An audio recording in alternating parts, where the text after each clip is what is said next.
He's one of these hidden masters in the internet marketing world. An incredible knowledge of numbers. Hi, it's Daryl Urbanski here. As a consultant, I've been helping businesses grow for over 17 years, from zero to the first 100,000 up to $7 million and growing. You've taken businesses that were about to go under and put in a few key systems and structures that then turn them into multi-million-dollar companies. For them, the investment was worth it. And right now, I want to make a ridiculous offer to help you for just a single dollar. That's right, only $1 for a personalized business health check.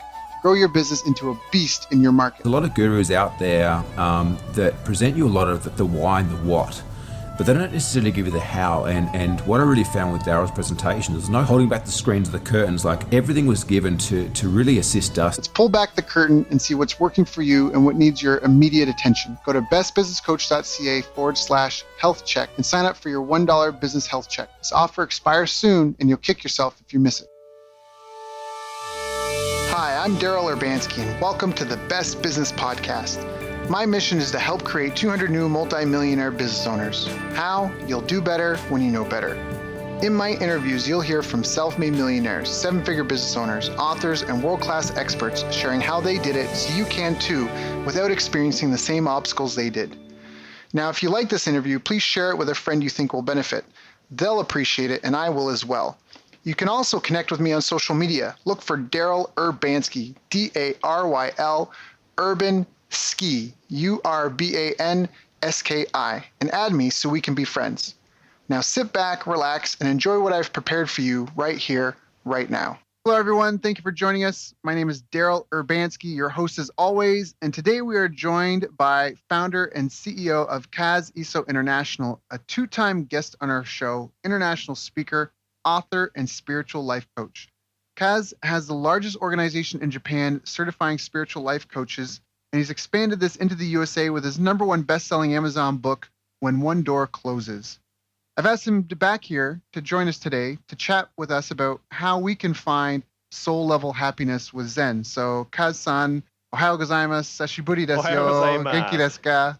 So great to see you. Yeah, your Japanese is amazing. Yeah, no, I've missed Japan. In fact, actually, a friend of mine, another guest that's been on our show 2 times, maybe 3 times even, Jermaine Griggs, really amazing guy. He, like you and myself, has an online business, and he's taking his wife and 3 kids, and he's traveling with them around the world, and they're going to come visit us in a week. And then after, he's coming to Japan, and he's made me miss Japan so much. I was so glad we had this interview, just because I love Japan. Like, it's such a good country. So, anyways, it's not as good as it would be. I haven't used it in years. Okay. Where in Japan are you based out of? I forget. Is it Tokyo? Yeah, it's okay. Yeah, I'm originally from Yokohama, which is right outside Tokyo. Yeah. Itakoto ga arimashita yo. I've been there. That's a good spot.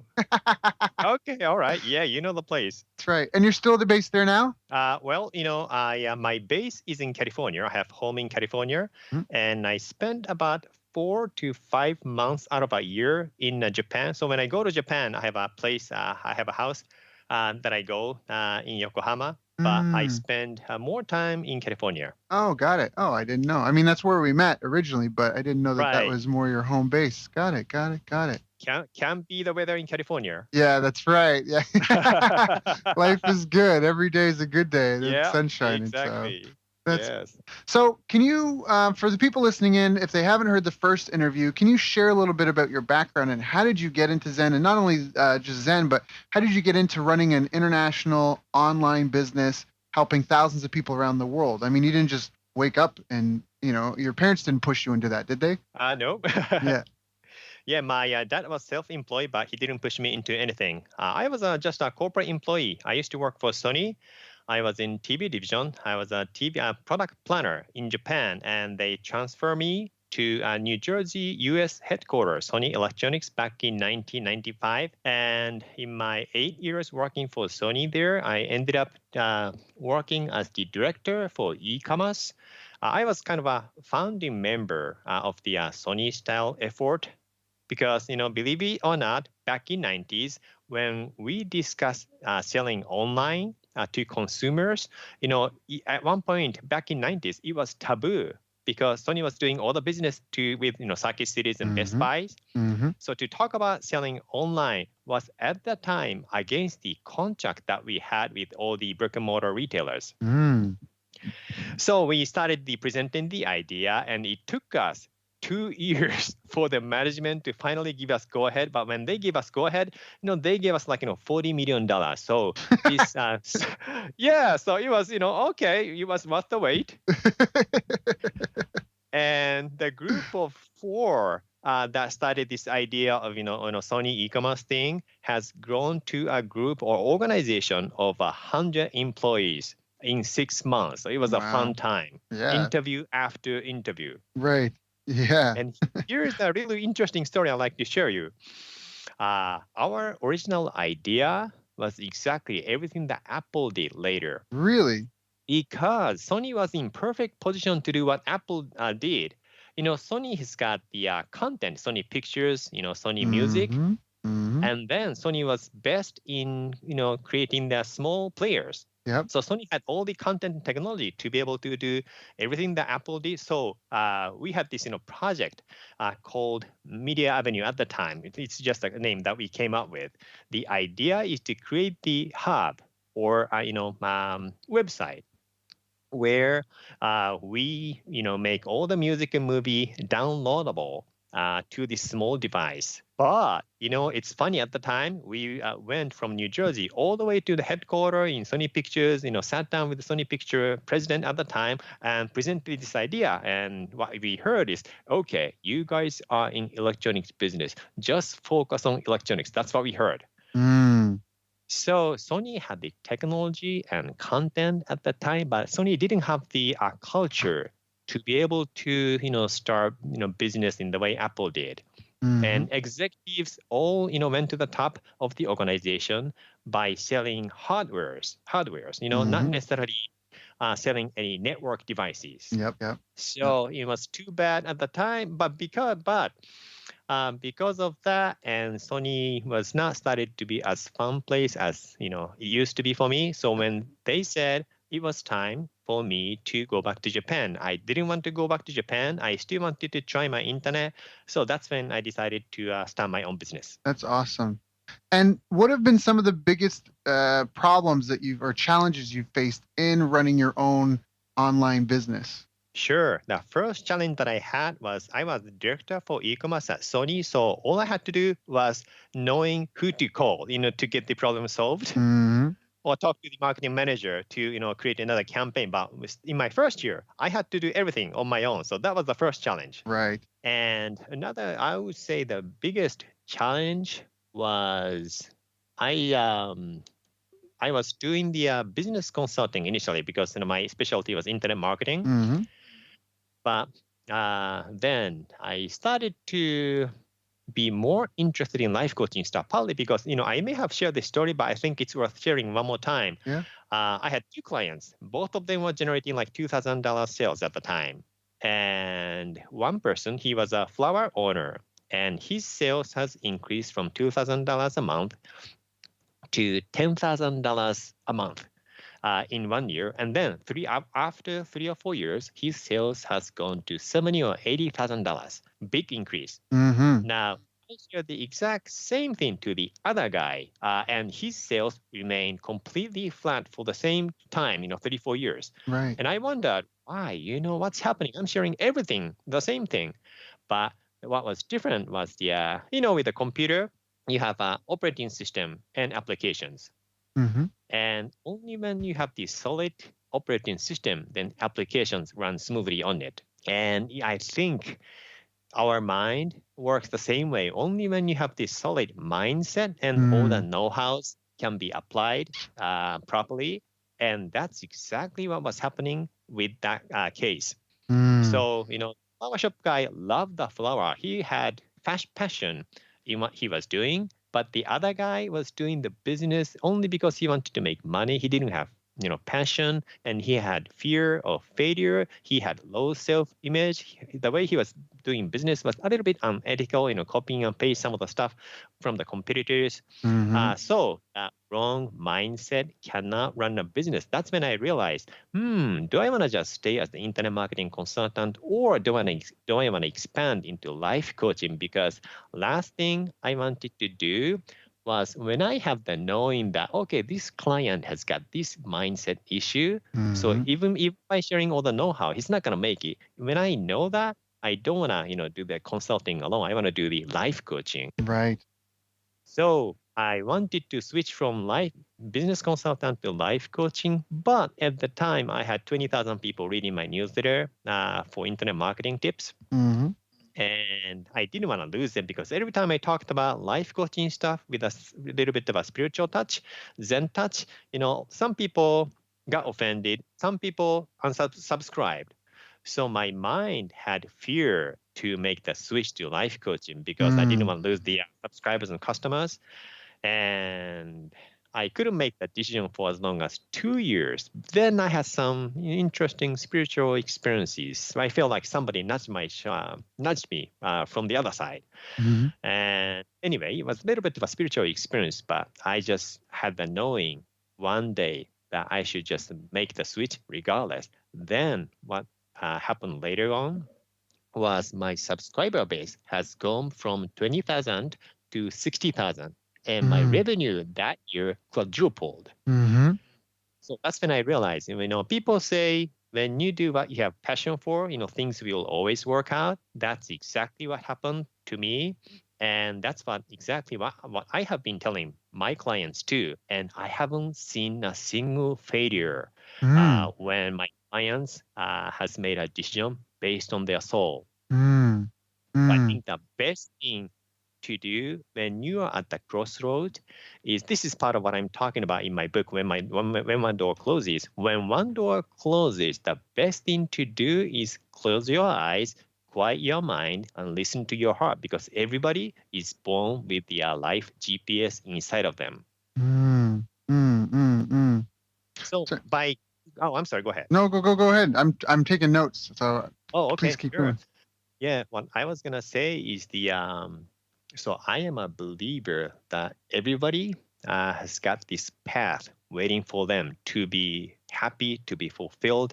And, whether you're a business owner or, employee, you always face challenges. And the best way to handle them is to not see them as troubles, not to think that you are unlucky or anything, but instead it is nothing but the guidance from the universe to kind of change lanes. Because when you're driving, when you started to see all the roadblocks, all you do is simply change the lane, switch lanes, right?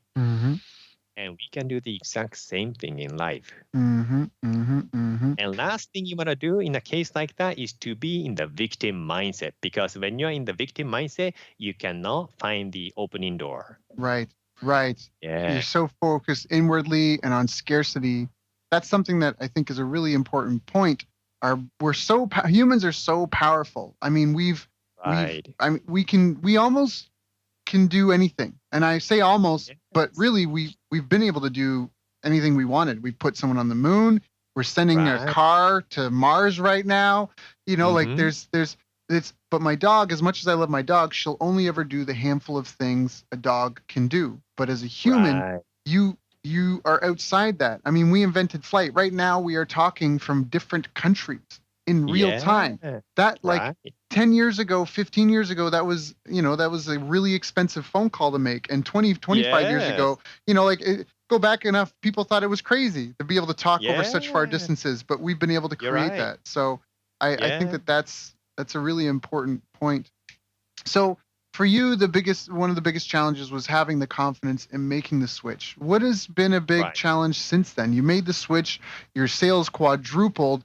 Has it just been sunshine and rainbows ever since? What happened may look challenging to other people, but not to me, partly because I developed this, faith connection to myself. So for example, One time, I woke up in the morning, realized I lost $50,000 in the advertisement. It's just a mishandling. Long story short, I had two accounts in Google at the time. And one to use Japanese yen, the other to use US dollar. And I put $15 instead of 15 yen. 15 yen is like 50 cents. It's a big difference. Yeah, I know, stupid, silly mistake. And, I didn't go back to the account like for 2-3 weeks. When I reopened the account, I found that I lost $50,000. That seemed like a big trouble, right? Yeah. It took me probably an hour, 2 hours to completely get that off my mind, be able to focus, and then come up with a plan to generate, more income, because I took that as a sign that I am able to earn $50,000 or more in a short period of time. So I came up with a marketing plan. Long story short, in 6 weeks, I was able to generate $150,000. That's amazing. That's amazing. So I'm going to ask a question right now, because I know lots of people are listening that if they lost $50,000, you said it took you an hour or two. It would take them longer than an hour or two to calm their mind. So do you have any advice for someone who feels that they would take longer than a couple hours? Sure. Yeah. Sure. Yeah. Sure. The one thing that I recommend is spend only 5 to 10 minutes of your time doing either Zen or meditation, whatever you prefer to call it, because when you try to calm your mind, after something big happens, it's not very easy. However, when you quiet your mind every single day, and then something happens, it's 10 times easier to take the situation well. It's like a mind training. Right, like a muscle that you work. Exactly. So how is there some people really complicate meditation and that. Is there these 5 to 10 minutes? What should people do? Should they stare at a candle? Should they just focus on the breath? Sure. Like how would you recommend? Sure. I'll show you a very simple way. By the way, if you like, to kind of hear the whole version, the guided meditation, you can go to kaziso.com and download the free Zen kit. But I can run a quick version here. This is what I learned when I went to fasting and Zen retreat 30 some years ago. And all you do is the focus on breathing out, exhaling slowly. And once you breathe out, you don't forget to breathe in, so don't have to worry about it. But just do the long, steady breathing. As you do that, try to let go of any thoughts that pop up in your mind. And after you let go of your thoughts, either the same thoughts or new thoughts pop up again. That's very normal. Again, you let that go. So you kind of play the mental whack-a-mole. And what happened to me when I tried the first time 30 some years ago is when I did that 10 minutes, 15 minutes every day, this retreat started the day with Zen.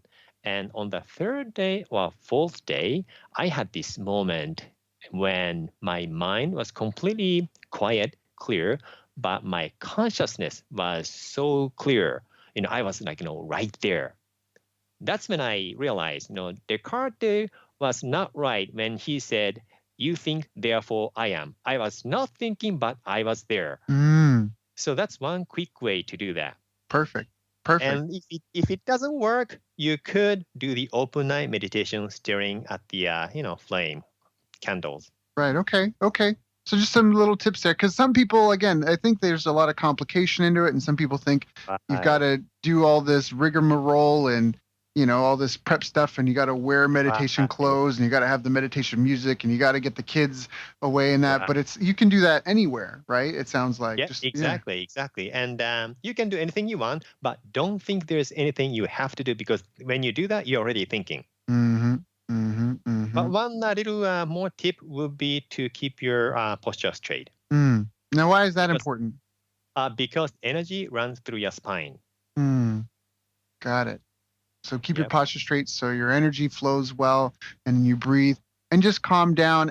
And by doing that, I guess part of the detachment that you gain from being able to clear your mind like that is then you're not reacting emotionally. You're reacting with all the power of your thinking brain as opposed to being pulled in. Exactly. When you are in that moment, when you have total connection with your inner self, you will realize that, everything that comes to you is nothing but information.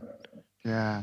So the information that I lost $50,000, it's nothing but a piece of information. So therefore, my reaction is, who am I? And how do I react to that little piece of information that comes into my mind today? So when you are in that mindset, any information doesn't necessarily destroy your life or day, but instead be able to react to it smartly.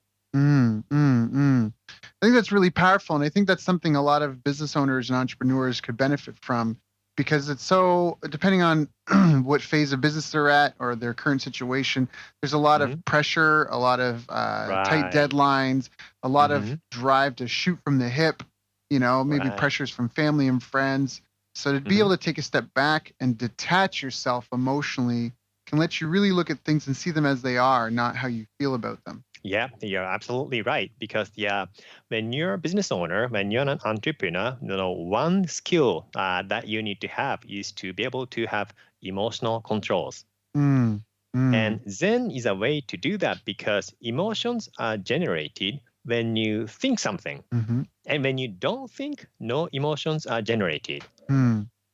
So Zen is a way to, not think. And by doing this practice, you can control emotions much better. And a lot of people, try to not, a lot of people think, Zen meditation is a time away from what they're doing, but this is a way to kind of, get more done in a productive manner. So you mean do it while you're doing other things? I would say when you have the control of your emotions, then you can do things better.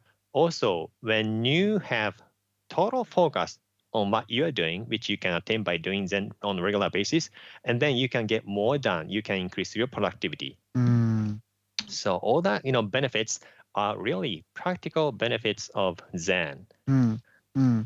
Like being able to hold your focus on something. Exactly. Yeah. That's a really important. There's actually a concept called deep work, which is being able to go long periods of time with uninterrupted focus, and how that allows you to be so much more productive on the things that you're trying to accomplish, especially in today's day and age. Like one of the things I just did in the last month is I shut all notifications off on my phone from Facebook and Instagram and any of these things, email. All the notifications are shut off. The only two places I get notifications are family channels, and my family and I, that's one I want to be interrupted for. And so, but doing that alone, it just felt like it gave me such peace of mind already. People don't even realize it. And something I think you, and I tell me how you feel, but I feel like we have to be careful, especially in today's day and age, because there's so many things and people that want to pull us into their plans, into their, like Facebook makes money by showing ads. So they want me to spend as much time on Facebook as possible. And so if I don't defend myself, if I don't realize that, I could become a victim of that, of their plans. And now instead of my focus on mine, it's on that. I think that's and casinos do something similar. I read with a family friend. I know we've known them over years, and I read this article about predatory gambling practices casinos do, how they buy lists of people who are, and try to encourage people to gamble more and more. And slot machines, how they're designed to trigger, to trigger the bells and whistles of your mind, right? With neon lights and sights and sounds. And so there's a family friend who used to go to the casino very casually, but now whenever I see them, they're always playing slot machine games on their phone and stuff. And I realized that that's not a behavior. Like when I knew them 10 years ago, they would spend their free time reading books, doing puzzles. Do you know what I mean? Like doing things, building things. But now they're always, and they're older, they're retirement age. They're always in their phone playing slot machine games. And I feel like that's someone who's become a victim of someone else's predatory practices. And so I think by like what you mentioned with meditation, being able to do that, right? Like clear your mind, like, hey, why am I, anyways, I think that's an important one to maintain control of your life and the focus and Right, right. direction. So, And to the point that you mentioned, there are so many information, and tricks going on. So what I always do is I have a rigorous routine to spend sometimes like up to 2 hours doing my physical and mental routine so that I completely prepare myself to begin the day. Then I start doing the email check on Facebook. mm-hmm, It's a mm-hmm, way for me to build myself and protect myself, mm-hmm, mm-hmm, and mm-hmm, also make a conscious choice in my life and in mm-hmm. my business too. Yeah, I think that's so smart. I'm a big fan of that. I don't feel I get the same out of my days if I don't exercise when I wake up. Something about that, the discipline of the practice, the Hmm. time without worrying, the space Yeah. between like that anxiety that you might get during the day or whatever, the Hmm. pressures of stuff. Just have some sort of Right. space to do something, to sweat, to. I think that's so important. I think it's so important. Right. So. Yeah. Otherwise, you may spend the whole day reacting to the situation. Now, what if you're really busy? Like, do you have kids? Do you have a family? Is that something that you have to try to fit in around family life, or do you have clients that bring that up? Like, how do you fit that time in amongst the Sure. rest? I have busy life, but still, do this routine every single day. My kids already, my son 21, my daughter 17, Hmm. and then they live in Japan with my ex. Hmm. So, I am able to manage my time the way I want. But even Hmm. when they were living with them, I still went through the same routine. Hmm. And the good thing is, since my kids grew up watching me do that, Hmm. whenever they have some situation, my son 21, my daughter 17, they do meditation too, Hmm. Hmm. because they know that's the way to pull an answer from within. Hmm. So I'm so glad that I was able to show, how I solve the situation, and now they're doing exact same thing, and they say, "Wow, this stuff works." That must make you so proud. Yeah, and good news, they both want to be a life coach like me. So Aw. yeah, so I guess they'll be another competitor for me. You got to watch out because they're tech savvy, right? Yeah, exactly. Yeah, that's awesome. That's so Yeah. awesome. So, we talked a bit about how to use Zen in our business life. We talked about your story and how you transitioned into that. Now, what are some of the other like obstacles? Because we talked about having passion and confidence and a positive self-image and Right. detaching from situations so you can make objective control and having faith in yourself and that the Yes. universe or whatever you believe, that Hmm. there'll always be a next step. There's Right. never, except for death, because we don't know what happens after. In life, there's always a next step, always happens. Even if it's the worst thing that's ever happened to you, there'll always be Mhm. something after. There's always moss Right. that grows after a train accident, like that sort of thing Yes. always comes along. Are there Hmm. other things that business owners should be focusing on? I would say mindset. Okay. The topic that I talked about, Yep. Yep. because when you have low self-image, you cannot, do much, or when you have fear of failure, and then you cannot keep trying. So mindset is a big topic, but it's definitely worth taking a closer look, And so that when you have the right mindset, you can focus on learning the know-hows and everything. and how do you do that? How do you focus on your mindset? Is it just meditation on its own will give you the passion, like help you find your passion and give you the confidence and build your self-image? Is there any other activities or exercises that people should do? Sure, sure. For this, Zen is not the first thing you do.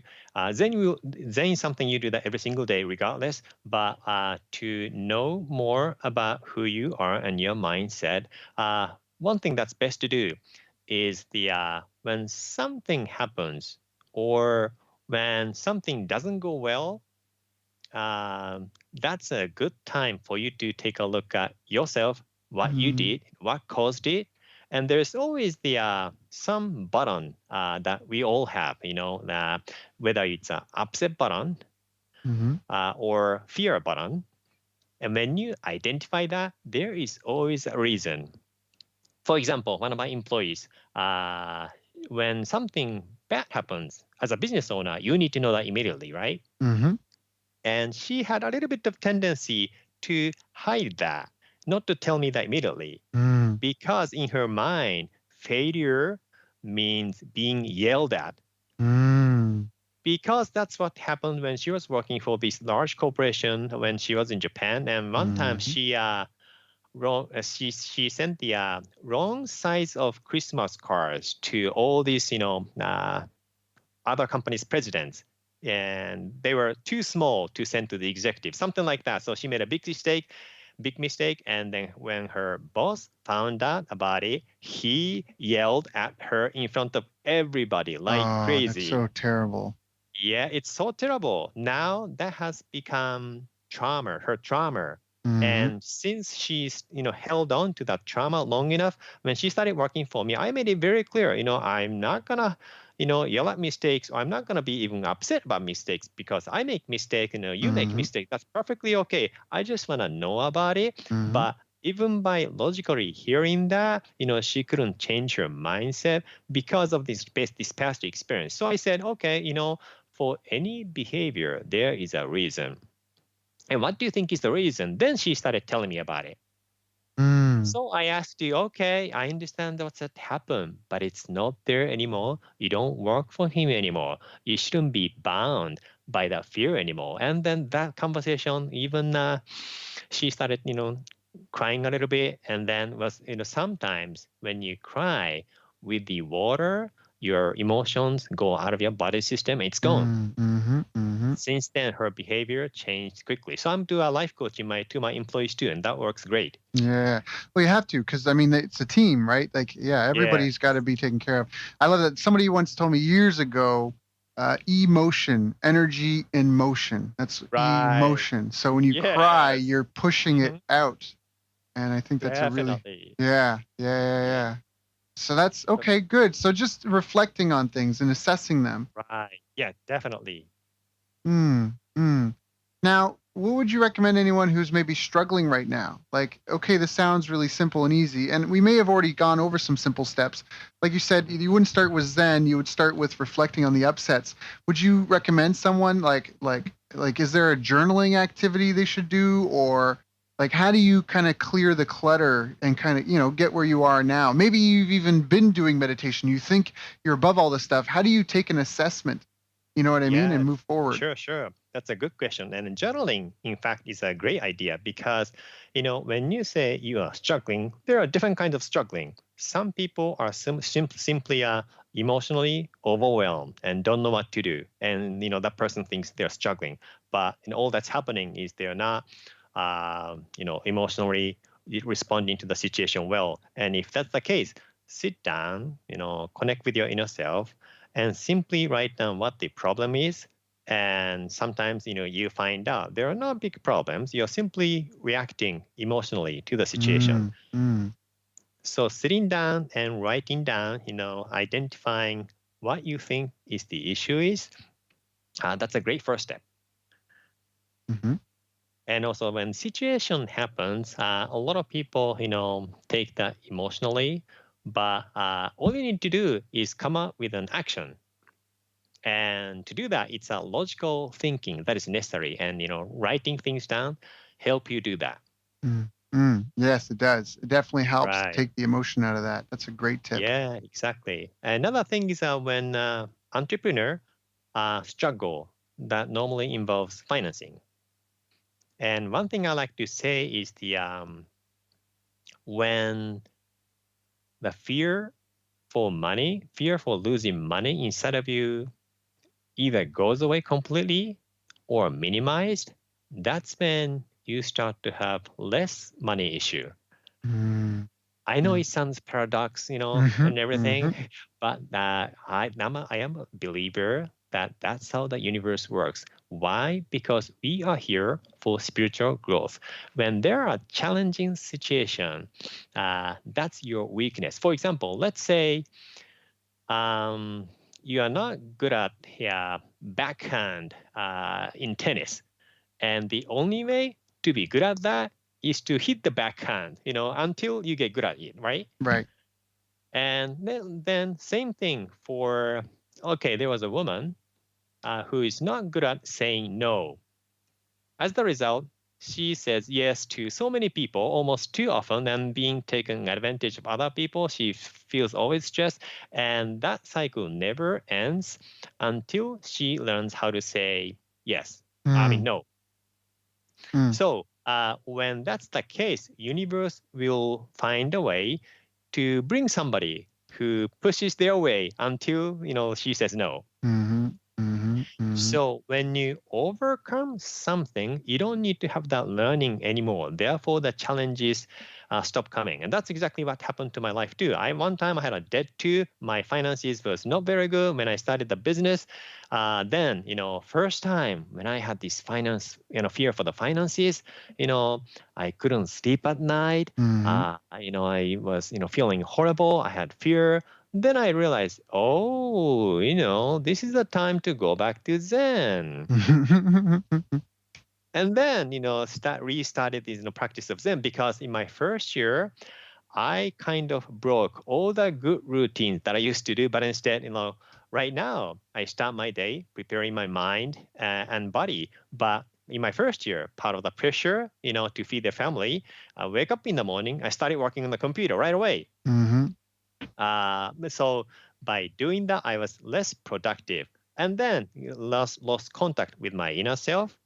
So when I had some financial situation, I had fear, and fear overwhelmed me. Yeah. But then came back to this routine, reconnected with my inner self. And then one time I had another financial situation, but that time, since I was connected with my inner self, I was fully confident that I can turn things around in just a few weeks, and I did. And that was the last time. I had, another situation like, here, I lost 50,000. Another time I lost another big time. But that time I had no fear. So it was not a problem for me. I simply dealt with the situation. I think that's a really important point. And it comes with, I guess, the confidence of experience. But also, like you say, if you can be playful with things, like money is such an important thing to a lot of people. But if most people in any situation, if they could take the emotion out of it, they could think, and again, like you say, almost like a game of chess or checkers or Go or whatever, it would be a playful thing for them. And so I think that's a big part of what you're saying. When you take that fear and anxiety, you open your eyes to seeing more of what's possible, and then you move freer. I mean, I did Brazilian jiu-jitsu for a number of years, and even in judo, when they throw you, you train to be relaxed when you fall and to go with it versus tense. If you fall in a river and you try to swim out and you're fighting the river, you're more likely to drown than if you just go with the flow and just accept it as it is and go with it. So true. Yeah. Yeah. Another thing is that when they have, low balance in the bank account, many link that to their self-image. Yes. Yeah. And then when you have low self-image, it's harder to, have, good results, because, your self-image is directly linked with what you're gonna, get in the real life. That's so well said. It's much easier to be confident when you have $100,000 in your bank account just sitting there, than if you only have 10. Yeah. Right. Yeah. So when you see all these tricks, knowing how the mind works, next time your balance is low or you lose, $50,000 like me, you're able to react a lot smarter. Yeah. There's a great talk. You just reminded me of this great talk that I heard that I love so much. And it doesn't matter what your belief is, if you believe in God or Allah or whoever, but just as something to consider, that if every night you went to sleep, you could dream 75 or 100 years of life. After a few months of this, in the beginning, you would have your perfect life. It would be paradise every night, right? You'd have everything you desired would be yours, right? And 75, 100, whatever amount of time you want. Every night you sleep, you dream any amount of time any length of life you want. And you would enjoy this life. But after a few months or maybe even a few years of having 75 to 100 or maybe even 200 years of pleasure and all the things you want, you would want something different. You would want some adversity and some challenge. You'd want you want to have a competition with some sort of enemy. You'd want there to be some sort of adventure and challenge. And at some point you would get more and more and more adventurous. And at some point you would want to dream that you weren't dreaming. You would want to dream that you didn't know you were dreaming, and you still had the adventure and the challenges and the ups and the downs, even though that you're going to wake up after it all and everything was going to be okay. And I think that that's a really powerful way to look at the world. And it kind of describes exactly what you're talking about by eliminating the fear, by getting recentered, by taking 5 minutes to focus and just get calm and look at it objectively, to write it down, your issue, remove the emotion. Take a look at it and just think about it and have a routine to make that a habit, because you're right. Like if anybody listening to this, if there's something you have to do every day, say say, for example, 4:00 every day where you work, you have to take the cash deposits you've made to the bank and, and put it into the bank account. But every time you go, you always deal with this one lady, and she, it's like hit or miss. Some days she's really rude to you, or it just, that experience causes anxiety. What you'll find is even on your days off at that time of day, you will have anxiety out of the habit and the routine. I learned that when I first got into boxing. I did some boxing, and I found that I felt more energized at the time my boxing class usually was, even on days I didn't go to class. And so I think that like you talk about, by priming yourself every day, every morning, by making that, you can, it's almost like creating a buffer.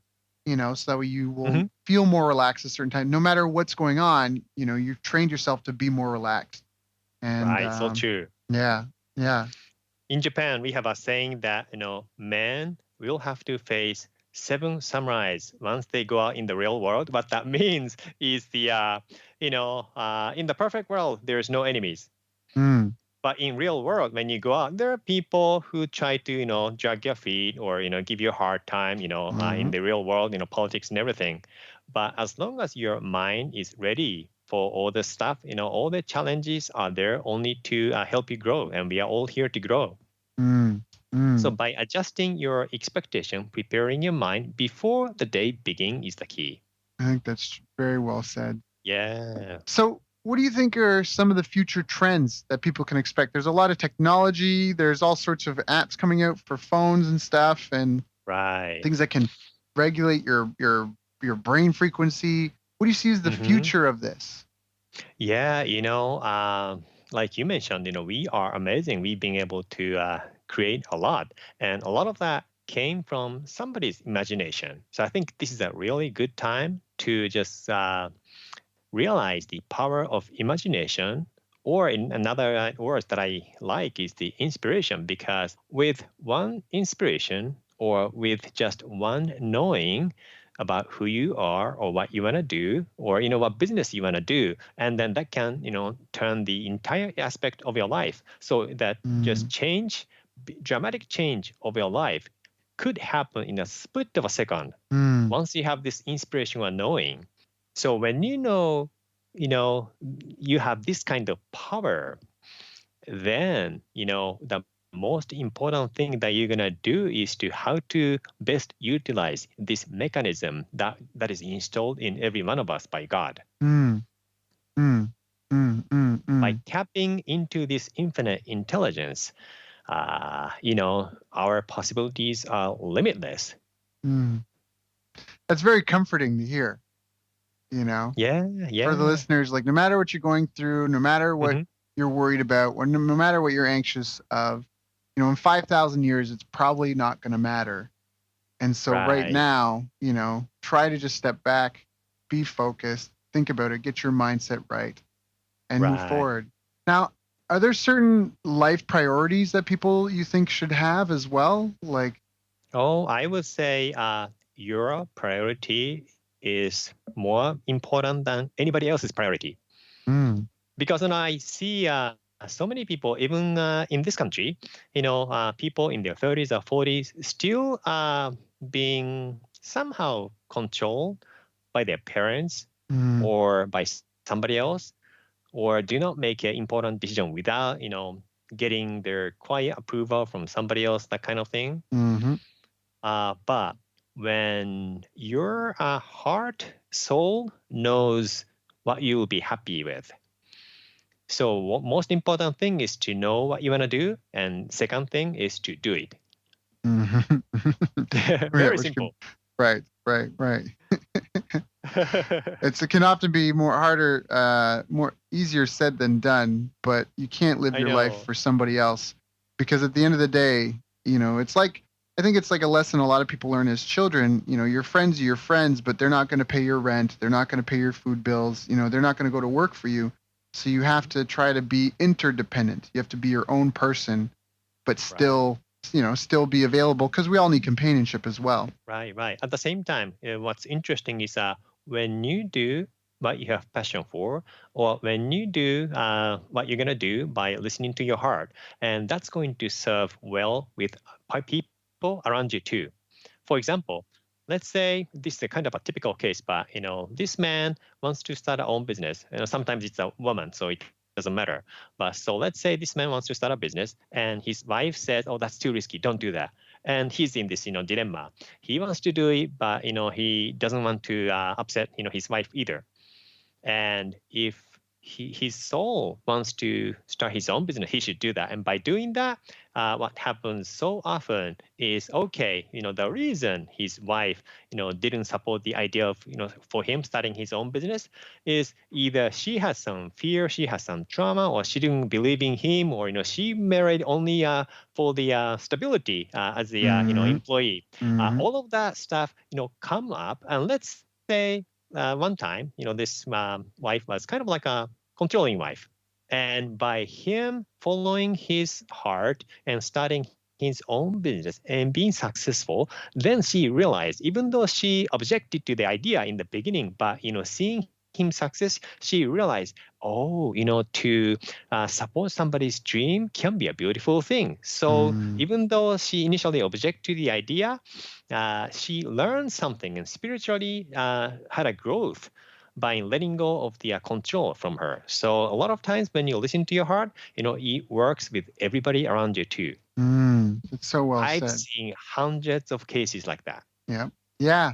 And it's just more, if you only have one life, so you have to chase your dreams and do what fulfills you, because you can Right. waste your life. You can still fail doing things you don't like. Right. So true. There's a list that I love. I post it every so often on social media. My dad, my step-adopted dad, the father I knew most of my life, he cut it out of the newspaper one day, and it made such an impact on me, and it's so short that I took a photo of it, and I review it, I would say at least once a month, and it's the top regrets of the dying. And it's a short list that they surveyed the nurses in palliative care. And palliative care is kind of where you go when they know you're going to pass, and that's where you go to be comfortable before you move on. And so after surveying these nurses who have worked, collectively hundreds of years in that department, they came up with 5 regrets people have before they move on. Oh, I remember that. Okay, And the go ahead. first one is, I wish I had the courage to live a life true to myself, not the life others expected of me. What you were just talking about. The next one is, I wish I hadn't worked so hard. The next one is, I wish I had the courage to express my feelings. Yeah. Number 4 is, I wish I had stayed in touch with my friends. And the last one is, I wish I had let myself be happier. And I think that everything we've talked about on our call today addresses all 5 of those things about, I think so, being in tune with yourself, listening to your heart's desires, shutting out the outside world so you can get in tune with what you're, like intuition is an amazing thing. I mean, that's how we've survived. When a rabbit is in the forest and a bear comes along, it doesn't second guess its instinct to run away. Right. It's not like, it's probably a friendly bear, I'm just being silly. It never has that conversation, but humans do it all the time. They have an instinct about something and they get, they just overthink it. But if you just get quiet, I mean, that's a lot of that is kind of Zen essence, is learning how to shut out the outside world and listen to yourself and let your own life guide you. Even if you make mistakes, you have to build that confidence in yourself, and and you won't always make. You never know if it's a mistake or not, because you can't see 8 moves later. You can't see what happens 12 months later because of the action you took before. So you really just have to trust yourself and move forward. And I think that this was an amazing call to talk about all that stuff. I really appreciate our conversations, Kaz. I want to come and see you at some point and just hang out, because I just think you're such a cool guy. definitely do that. You haven't seen, we talked, but we haven't seen each other for a long time. So let's definitely do that. I know. So for anyone listening to this, if they really resonate with this and they want some more training or regular reminders to help them to bring this stuff into their life and make it a daily practice for themselves and to really master that and get more control and reduce the overwhelm and frustration and just enjoy the journey a bit more, that's Kaz, Kaz, Iso, ISO.com. Go check it out, sign up there.